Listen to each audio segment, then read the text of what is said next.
Bueno, no está mal el dibujo este, mirándolo así bien. ¿Qué tú crees?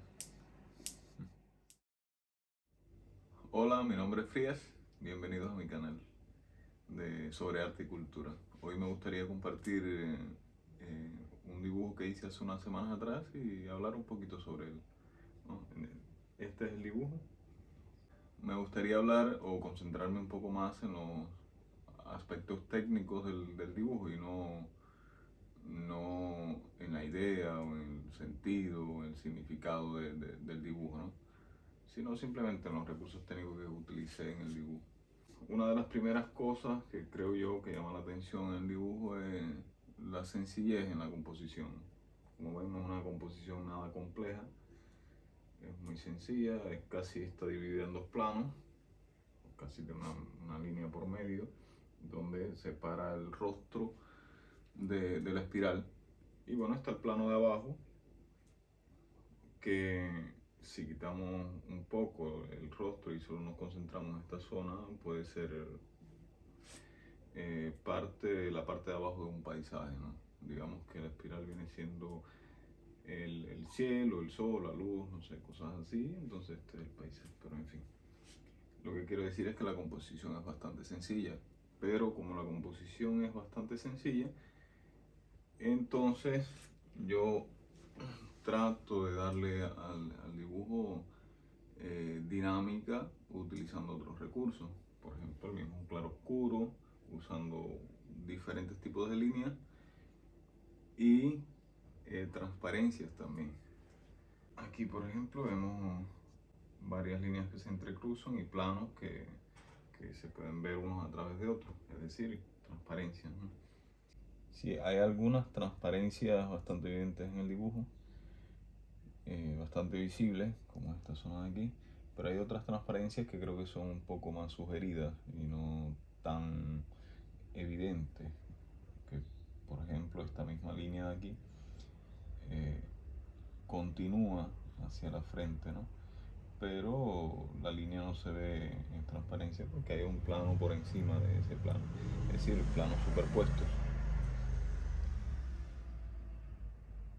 Y bueno, voy creando muchas texturas visuales, muchos volúmenes, puntos de luces, eh, la parte de sombra del rostro con el fondo, creando en el mismo fondo dos planos diferentes, como este que es un poco más oscuro y este un poco más claro, y remarcando algunas líneas bien fuertes, haciendo líneas bastante fuertes, anchas, que den una sensación un poco más de fuerza o de firmeza o de estabilidad quizás, aunque no son líneas rectas, sino todas son onduladas. Creo que en el dibujo todas las líneas aquí son onduladas. Hay poquísimas líneas rectas, muy sugeridas algunas, pero rectas no hay. Y como digamos que la luz viene de la parte derecha, le da el punto más fuerte de luz, está en la frente del personaje y en algunos punticos de la nariz y en el ojo, por supuesto, para darle un poco de vida. El rostro va desde la luz de la frente ensombreciéndose hasta la mandíbula del personaje, y por supuesto ya en esta parte de la boca, de la barbilla, es un poco más oscura porque se supone que la luz de con menos intensidad en esta zona, ¿no?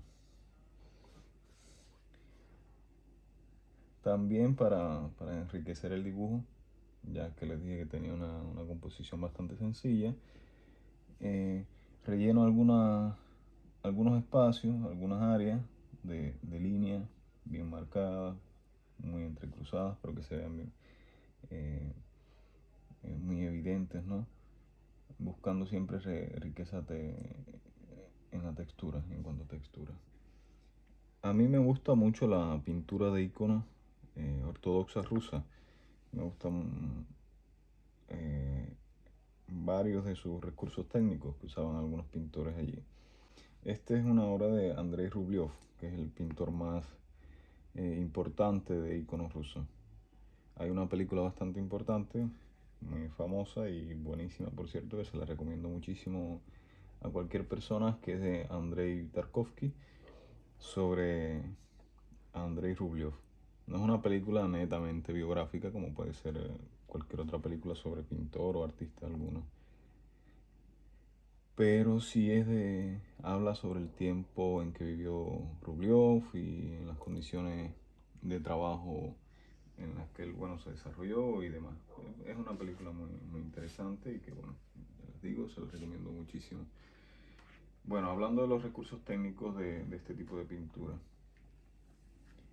claro que no tiene nada que ver el rostro que he dibujado con este rostro, pero sí creo que hay algunos puntos eh, en común, que es el tema de la sombra, ¿no?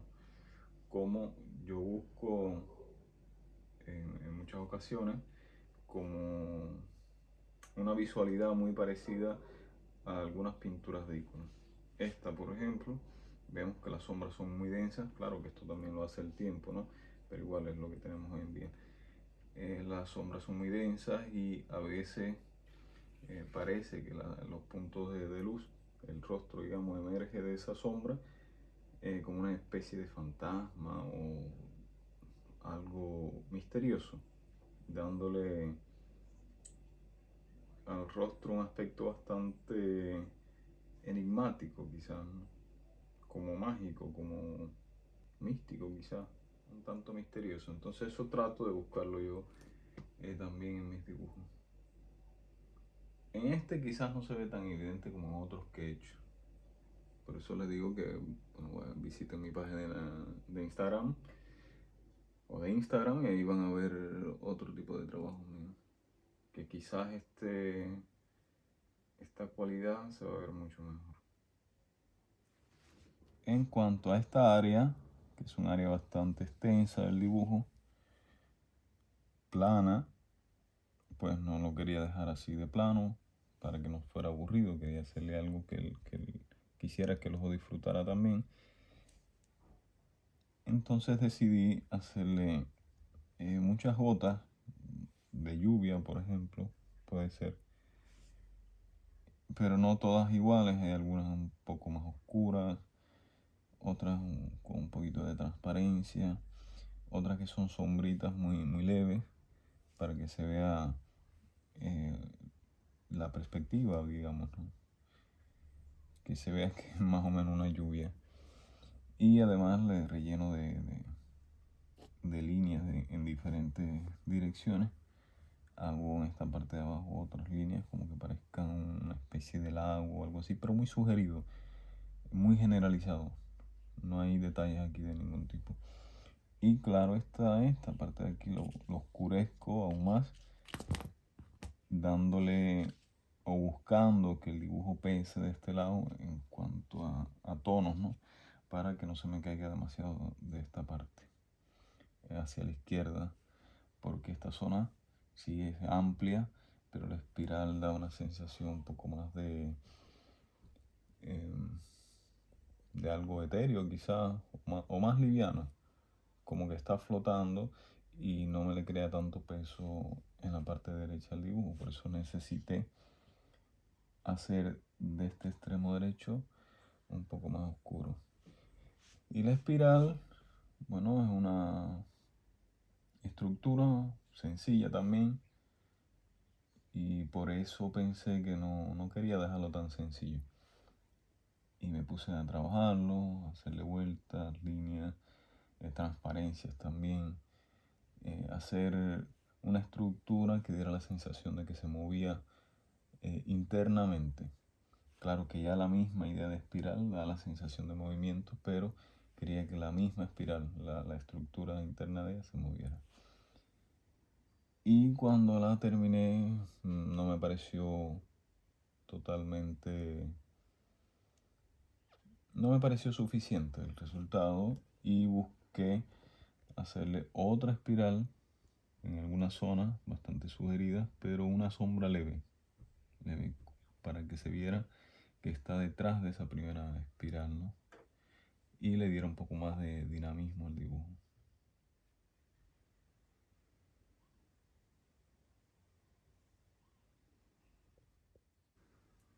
Pues de esto básicamente se trata todo el dibujo.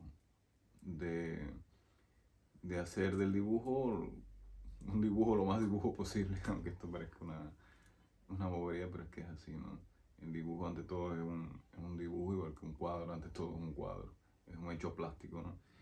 Y uno, creo yo, debe preocuparse de hacer de una obra siempre lo más atractivo posible para el ojo, para que el ojo disfrute, como el oído disfruta de la música, por ejemplo.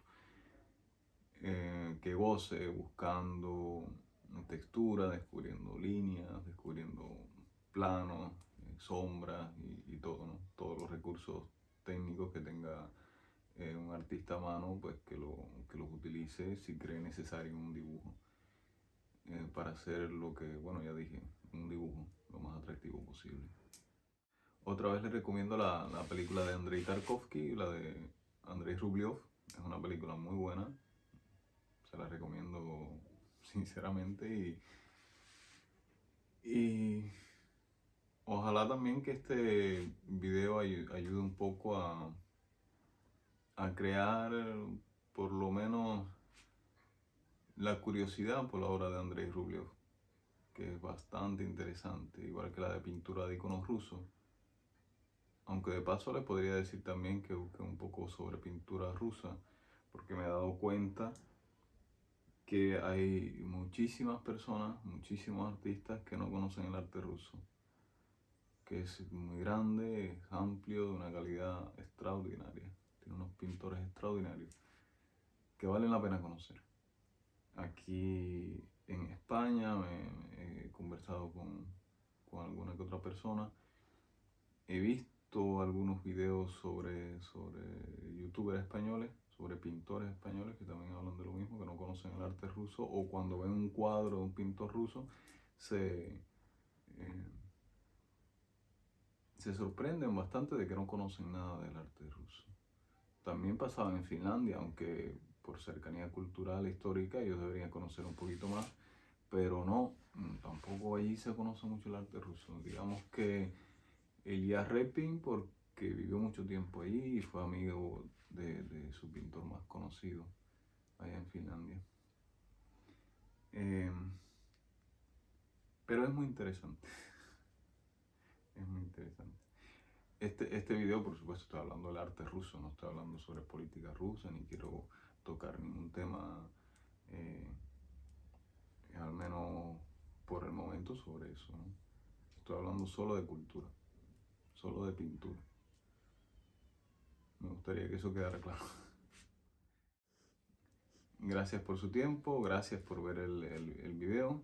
Les invito a que se suscriban y a que le den a la campanita de notificaciones para que le lleguen otros videos como estos. Gracias y nos vemos.